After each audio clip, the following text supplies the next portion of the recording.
وأشهد أن محمدًا عبده ورسوله أما بعد السابقون الأولون من المهاجرين والأنصار والذين اتبعوهم بإحسان رضي الله عنهم ورضوا عنه أعد لهم مغفرة وأجر عظيم۔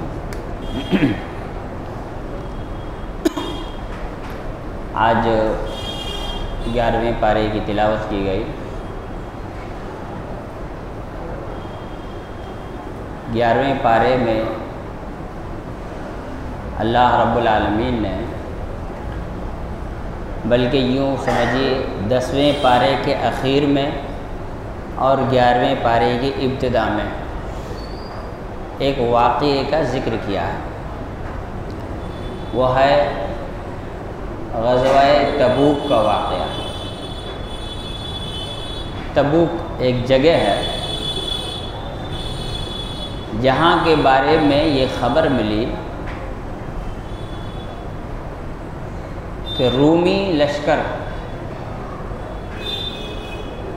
مسلمانوں کے خلاف جمع ہو رہے ہیں تاکہ مسلمانوں سے جنگ کیا جائے۔ اللہ کے رسول صلی اللہ علیہ وسلم صحابہ کرام سے کہتے ہیں کہ اب اس فوج سے لڑنے کے لیے ضروری ہے کہ ہم تبوک کے مقام تک چلیں۔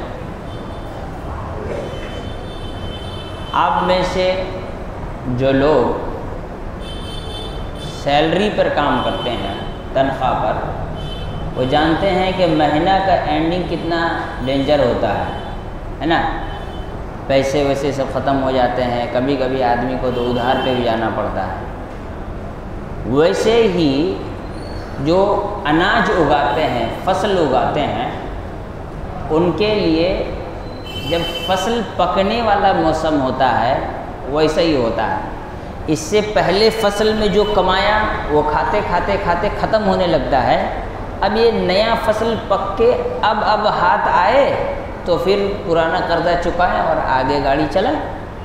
تو وہی حال کسان کا ہوتا ہے جب نیا فصل پکنے والا ہوتا ہے، سب کے ہاتھ خالی رہتے ہیں۔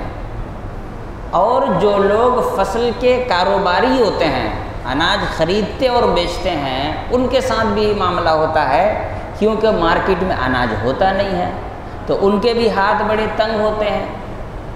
یہ جب جنگ لڑی گئی تب کھجور کے پکنے کا بالکل موسم قریب تھا۔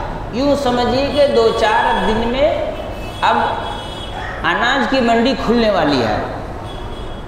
اب سمجھیے مدینے میں جتنے تھے سب کا ہاتھ ٹائٹ، کسی کے پاس کچھ نہیں ہے، تھوڑا بہت جس کے پاس جو ہے وہی لے کر کے اب چلے۔ ایک اور دقت ہوتی ہے یہاں پر، جب فصل پک جائے تو ایک زوردار ہوا اگر چل جائے تو سارے فصل جھڑ کے گر جاتے ہیں۔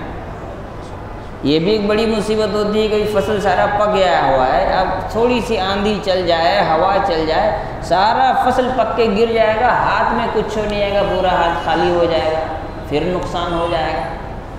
تو ایسی صورت میں کسانوں کے لیے کھیت میں کھڑے رہنا بہت ضروری تھا، اس لیے کہ فصل گر گیا بعد میں اٹھا لیں گے کا مسئلہ تو نہیں ہے نا، کوئی بھی اٹھا لے جائے گا، پھر گر گیا وہ تو کسی کا بھی نہیں ہے نا، وہ تو گر گیا ہے، وہ تو زمین پر گرا ہوا۔ تو ایسی صورت میں بڑا تنگی کا ماحول تھا، اسی لیے اس جنگ کا نام تنگی والا جنگ، ذات العسرہ کہا گیا، تنگی والا جنگ تھا۔ اب ہوا یہ کہ اللہ کے رسول صلی اللہ علیہ وسلم نے فرمایا کہ چلو جنگ لڑنے کے لیے۔ اس جنگ میں سب سے بڑا رول یا سب سے زیادہ جس آدمی نے اسلام کی اور مسلمانوں کی خدمت کی، عثمان غنی رضی اللہ تعالی عنہ تھے۔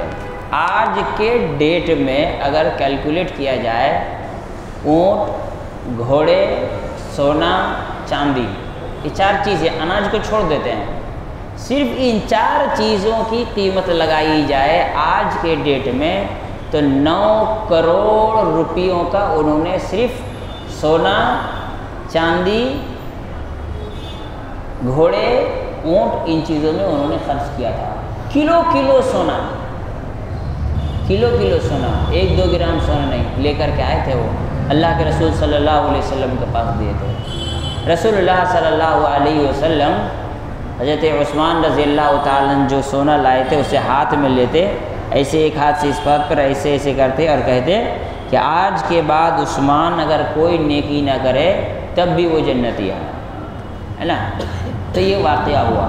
اب اس میں ہوا یہ کہ چلے سب، اب جب چلے اسی اس میں وہ بھی واقعہ ہوا تھا، کیا بولیں، اللہ کرے سائلنسر پھٹ جائے، کیا بولیں ایسے لوگوں کو، انتہا ہے بدتمیزی اور نالائکی کی۔ اسی جنگ میں وہ واقعہ بھی ہوا تھا جس میں حضرت ابوبکر رضی اللہ تعالیٰ عنہ گھر کا سارا سامان لے آئے تھے اور حضرت عمر رضی اللہ تعالیٰ عنہ آدھا لے کر کے آئے تھے۔ اب 3 صحابی تھے،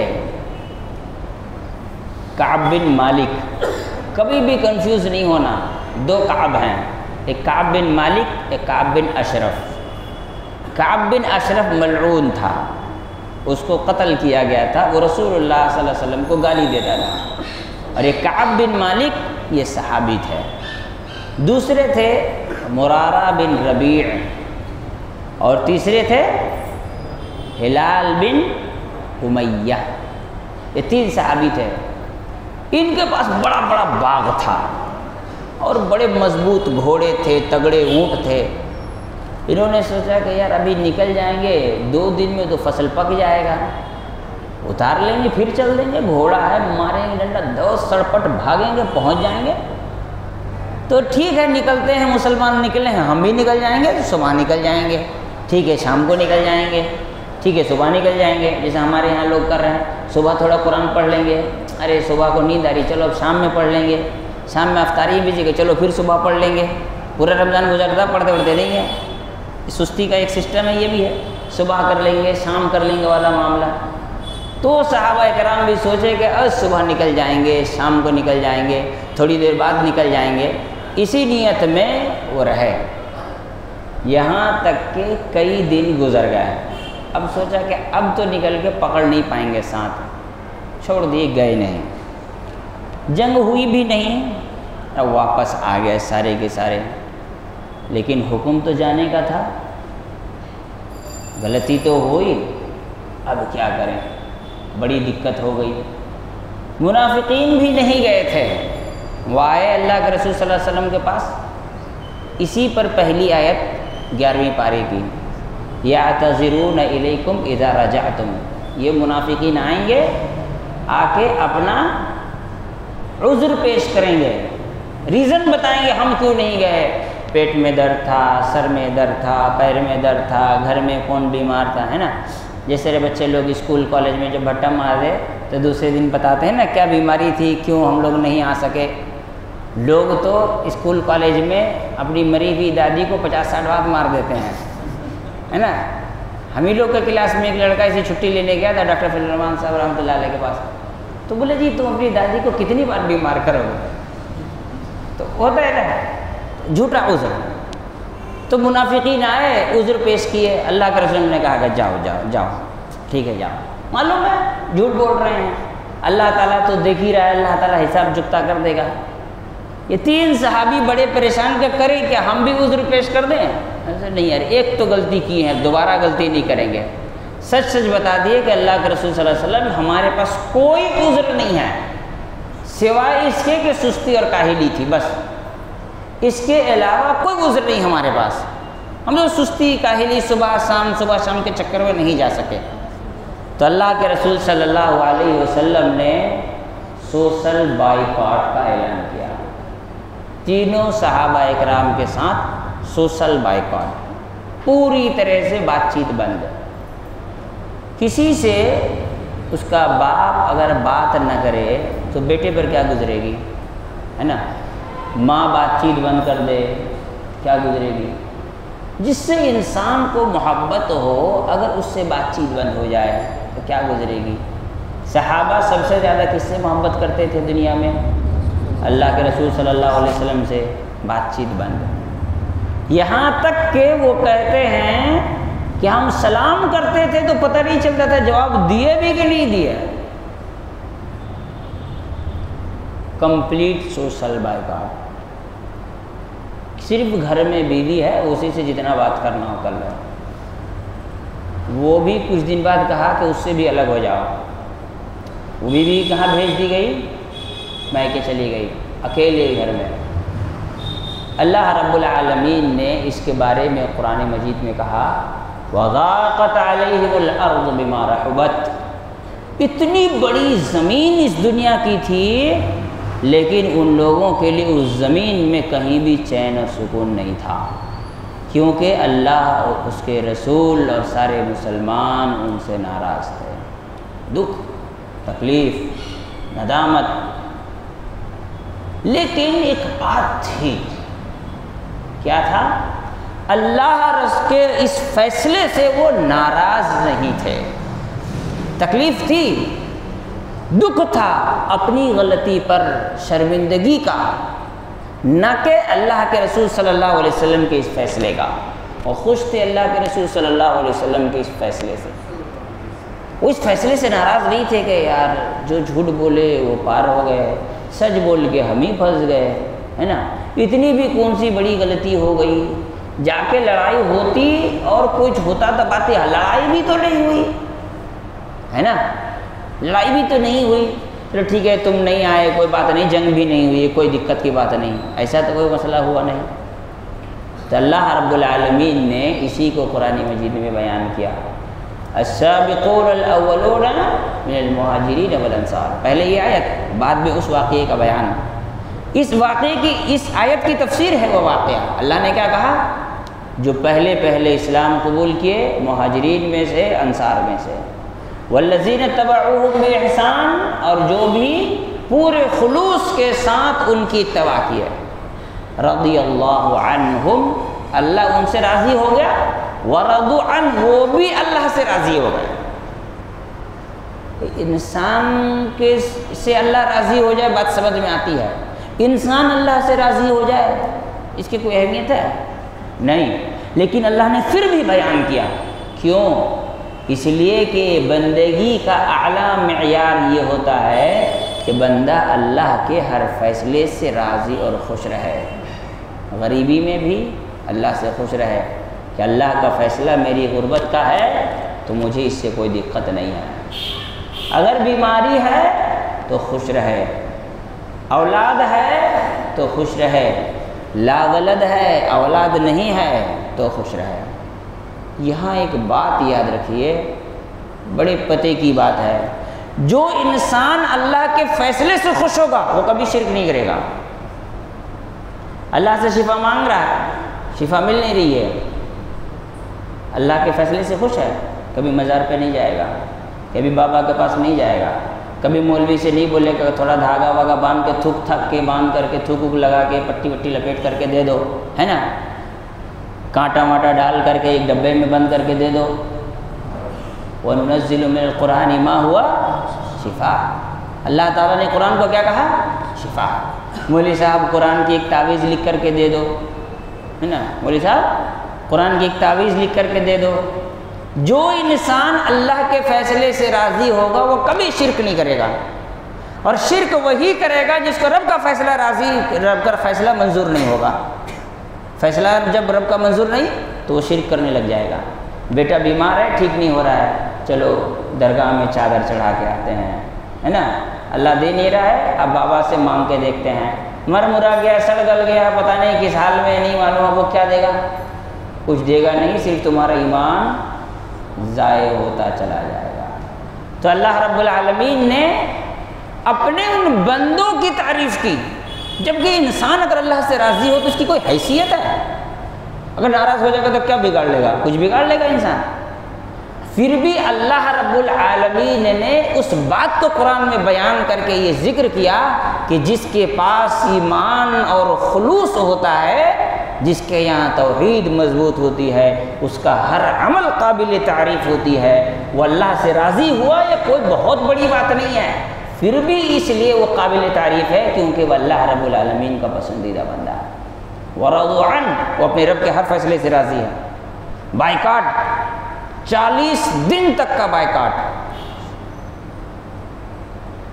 ہم جیسے لوگ ہوتے تو اب تک پتہ نہیں کہاں سے کہاں بھاگ گئے ہوتے، ہے نا۔ بائیکاٹ کیا گیا ہے، ہم کیا جی نہیں سکتے، ہم زندہ نہیں رہ سکتے ہیں؟ کیا سمجھ لیے اپنے آپ کو؟ ہم اپنی پاور دکھائیں گے، پھر لوگ اپنا پاور دکھاتے ہیں، ہے نا، جا کے کہیں اور پڑ جاتے ہیں، کہیں اور نکل جاتے ہیں، کسی اور ہوتا ہے، یہی نہ ہوتا ہے لوگوں کے یہاں۔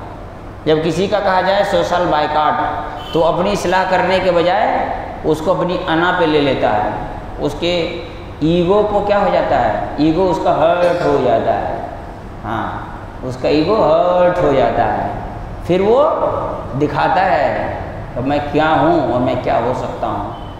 اللہ کے رسول صلی اللہ علیہ وسلم نے کہا بائیکاٹ، ٹوٹل بائیکاٹ، کوئی بات کرنے کو تیار نہیں، کوئی ملنے کو تیار نہیں۔ 40 دن کے بعد اللہ رب العالمین نے ایسے لوگوں کے توبہ کو قبول کیا، ان کے توبہ کو قبول کیا، اور پھر ان لوگوں کو اللہ کے رسول صلی اللہ علیہ وسلم نے بائیکاٹ ختم کیا اور نارمل حالات میں آیا۔ تو رضی اللہ عنہم ورضوا عنہ۔ انسان اللہ کے فیصلے سے راضی ہونا سیکھے۔ جب اللہ کے فیصلے سے راضی ہونا سیکھے گا تو گناہ کی ڈگر پہ قدم نہیں بڑھائے گا، گناہ کے راستے پر قدم نہیں بڑھائے گا۔ تکلیف ہے، پریشانی ہے، اس تکلیف کو، پریشانی کو بہانہ بنا کر کے وہ غلط راستے پر نہیں چلے گا۔ ہمارے یہاں یہی ہوتا ہے نا، ہمارے یہاں ہی نہ ہوتا ہے، جتنے لوگ ای ایم آئی پہ گاڑی نکالتے ہیں، کیوں نکالتے ہیں؟ سود دے کر کار کیوں خرید رہے ہیں، بائک کیوں خرید رہے ہیں، کیوں خرید رہے ہیں؟ اللہ رب العالمین نے اسے یہ حیثیت نہیں دی ہے کہ وہ پورا ایک ساتھ پیسہ دے کے خرید سکے۔ اللہ نے حیثیت نہیں دی، یہ کس کا فیصلہ ہے؟ اللہ کا فیصلہ ہے، اور اللہ نے خود کہا کہ سود حرام ہے، لیکن اس سے اللہ کا یہ فیصلہ منظور نہیں ہے، وہ اللہ کے اس فیصلے سے راضی نہیں ہے، تو کہتا ہے ہم تو ای ایم آئی پہ لیں گے، بائک، کار، موبائل، آئی فون کا سب سے لیٹسٹ ورژن، ہاں آدمی لے رہا ہے، ای ایم آئی پہ لے رہا ہے۔ نہیں مولوی صاحب اس میں کیا ہے، سود نہیں ہے۔ کس نے بتایا تجھ کو سود نہیں ہے؟ نہیں، 0 انٹرسٹ ہے۔ میرا پورا ٹرم کنڈیشن پڑا؟ نہیں، میں تو ٹائم پہ کر دوں گا نا، میں تجھ کو پتا ہے پے کر دے گا، مرمور آ گیا تو کیا ہوگا؟ آدمی کہیں نہ کہیں سے گھما پھرا کر کے غلط راستے پر جاتا ہے، کیونکہ اس کو اللہ کا فیصلہ منظور نہیں ہے۔ بھئی تو پرانی بائک لے لے، پرانی کار لے لے، پرانا موبائل لے لے، پرانی فریج لے لے، پرانا صوفہ لے لے، نہیں، اسے پرانا نہیں پسند ہے، اس کو نیا لینا ہے۔ اللہ نے دیا نہیں ہے، وہ حالت دی نہیں ہے اس کو، لیکن لینا ہے۔ تو رب کے فیصلے سے جب انسان خوش نہیں ہوتا، راضی نہیں ہوتا، تو گناہوں کے راستے پر چل پڑتا ہے۔ تو یہ اللہ رب العالمین نے صحابہ اکرام کی صفت بیان کی، رضی اللہ عنہم ورضوا عنہ۔ مولانا آزاد رحمۃ اللہ علیہ نے ورضوا عنہ کی تفسیر میں تقریباً 1.5-2 پیراگراف لکھے ہیں، بڑا زبردست۔ اس میں انہوں نے ایک جملہ لکھا، کبھی کبھی مثال کے طور پر آپ میں سے کسی کو ہو سکتا ہے کریلا کھانا پسند ہو، کسی کو ہو سکتا ہے کریلا کھانا پسند نہ ہو۔ جو چیز پسند نہ ہو وہ آپ کو کھانے دیا جائے تو آپ کو اچھا لگے گا؟ نہیں۔ جو چیز پسند نہ ہو وہ آپ کو دیا جائے، آپ کو وہ چیز پسند نہیں آئے گا۔ ویسے ہی موت، تکلیف، مشقتیں کسی کو پسند ہے؟ نہیں ہے، لیکن جب انسان اللہ سے راضی ہو جائے تو وہ انہی چیزوں کی تمنا کرتا ہے۔ کتنے صحابہ جنگ میں تمنا کرتے تھے کہ کاش کوئی تیر آ کے لگ جائے اور میں بھی شہید ہو جاؤں، ہے نا۔ کتنے صحابہ ایسے تھے، اسلاف کے بارے میں کتابوں میں آتا ہے، جب ان کی زندگی میں تکلیفیں نہیں ہوتی تھی تو اللہ کی طرف رجوع کرتے تھے کہ کیا بات ہے، اللہ رب العالمین ہمیں آزما نہیں رہا ہے، ہمارا امتحان نہیں لے رہا ہے. کہیں ایسا تو نہیں کہ ہم اس قابل ہی نہیں رہے کہ ہمارا امتحان لیا جائے؟ ہاں، سوچنے کی بات ہے. ہم کیسے سوچتے ہیں اور اسلاف کیسے سوچتے تھے؟ کہیں ہم اس قابل ہی تو نہیں کہ ہمارا امتحان لیا جائے؟ ہم امتحان دینے کے قابل نہیں ہیں. اس کی وجہ سے کہیں ایسا تو نہیں کہ اللہ ہم کو آزمانے گا؟ کیونکہ آزمائشیں، امتحان درجات کو بلند کرتے ہیں. جہاں گناہوں کی مغفرت کا ذریعہ ہے وہیں جنت میں درجات کی بلندی کا ذریعہ ہے. دوسری ایک آیت میں نے آج کے درس کے لیے، پہلے تو میں نے اس کو منتخب نہیں کیا تھا، دوران تراویح جب یہ آیت میرے حافظ جی نے پڑھی، میرے ذہن سامنے سے گزرا تو مجھے لگا کہ اس کو بھی تھوڑا سا آپ کے سامنے بیان کروں. یہ سورہ یونس کی آیت ہے جس میں اللہ رب العالمین نے ایک عقیدے کی بات بیان کی. الف لام را تلک آیات الکتاب الحکیم اکان للناس عجبا ان اوحینا الی رجل منہم ان انذر الناس وبشر الذین آمنوا ان لهم قدم صدق عند ربهم وقال الکافرون ان هذا لساحر مبین. اللہ رب العالمین نے یہاں اس بات کا ذکر کیا کہ یہ جو آیتیں پڑھی جا رہی ہیں یہ قرآن حکیم کی آیتیں ہیں. اکان للناس عجبا، کیا انسان کے لیے یہ بات تعجب میں ڈالنے والی ہے؟ ان اوحینا الی رجل منہم، کہ ہم نے انہی میں سے ایک انسان کی جانب وحی نازل کی ہے. کس بات کا؟ کہ ان انذر الناس، لوگوں کو ڈراؤ، وبشر الذین آمنوا، اور ان لوگوں کو بشارت دو جو ایمان لائے. پھر آگے اللہ رب العالمین نے ان کی سچائی اور کافروں کے واقعات کو بیان کیا ہے کہ کافروں نے نبی کو کیسے جادوگر کہا. یہاں پر ایک بنیادی عقیدے کی بات یاد رکھنی چاہیے. کفار اور مشرکین، ان کے زندگی میں ہمیشہ یہ بات رہی ہے، یہودیوں کے پاس یہ رہی ہے، عیسائیوں کے یہاں بھی رہی ہے، کفار کے یہاں بھی رہی ہے. کوئی بڑی چیز اگر دی جائے تو اس کا واسطہ بڑا ہونا چاہیے. مثال کے طور پر اللہ تعالیٰ نے قرآن نازل کیا تو کوئی فرشتہ لے کے آنا چاہیے انسان کے پاس، یا کوئی نئی مخلوق پیدا کر رہے اللہ تعالیٰ پھر اس کو دے کر قرآن بھیجے. ایک انسان کو اللہ تعالیٰ نے نبی بنا دیا، رسول بنا دیا. غلط بات ہے. یہ کیسے ہو سکتا ہے کہ انسان نبی اور رسول ہو جائے؟ یہ کفار کے لیے تعجب کی بات تھی کہ نبی، انسان کو اللہ نے کیوں بنایا؟ انسان کیسے نبی بن سکتا ہے؟ ہمارے یہاں بھی کچھ لوگ ایسے ہیں جو کہتے ہیں کہ اللہ کے نبی انسان نہیں تھے. کہتے ہیں نا بی گروپ والے، بی گروپ سمجھتے نا، اعلیٰ حضرت والے، ان کے یہاں یہ عقیدہ ہے کہ نبی انسان نہیں تھے. کفار کہتے تھے کہ انسان نبی نہیں ہو سکتا، انسان نبی نہیں ہو سکتا. یہ کہتے ہیں نبی انسان نہیں ہو سکتا. بات کچھ کامن نظر نہیں آ رہی ہے. مرر امیج رہا، کیا رہا؟ مرر امیج دکھ رہا ہے الٹا لیکن ہے سیم. مرر امیج تو یہ ہوتا ہے نا، رنگ، کلر، ہائٹ سب سیم ہوتا ہے، صرف دکھتا الٹا ہے. آپ آئینے میں کھڑے ہو کے دائیں ہاتھ سے کنگھی کریں گے، لگے گا بائیں ہاتھ سے کر رہے ہیں. اسی کو مرر امیج کہتے ہیں. دکھتا الٹا ہوتا سیم ہے. کفار کے لیے یہ بات تعجب کی تھی کہ انسان کیسے نبی ہو سکتا ہے، اور ہمارے یہاں کے حضوروں کو لیے ہے کہ بھائی نبی انسان کیسے ہو سکتا ہے؟ بھائی کتنی دوستی کرو گے کافروں سے؟ اتنا کا عقیدہ تک لے لیا. یہاں اصل میں اعتراض نبی پر نہیں اللہ پر ہے. یہاں اصل میں اعتراض نبی پر نہیں اللہ پر ہے کہ اللہ رب العالمین نے نبوت کے لیے کسی ایسے کو منتخب کیا جو اس کے قابل نہیں ہے. یہی وجہ ہے کہ مکے کے کافر کہتے تھے کہ ایمان لانا کوئی اچھی بات ہوتی تو تم سے پہلے ہم ایمان لاتے. مکے کے کافر یہ نہ کہتے تھے کہ اگر ایمان لانا کوئی اچھی بات ہوتی تو تم سے پہلے ہم ایمان لاتے. مدینے میں یہودی کہاں سے آ گئے بھائی؟ یہود تو مدینے کے تھے نہیں، یہود تو کہاں سے ہیں؟ یروشلم سے، جہاں پر اسحاق علیہ السلام بسے تھے۔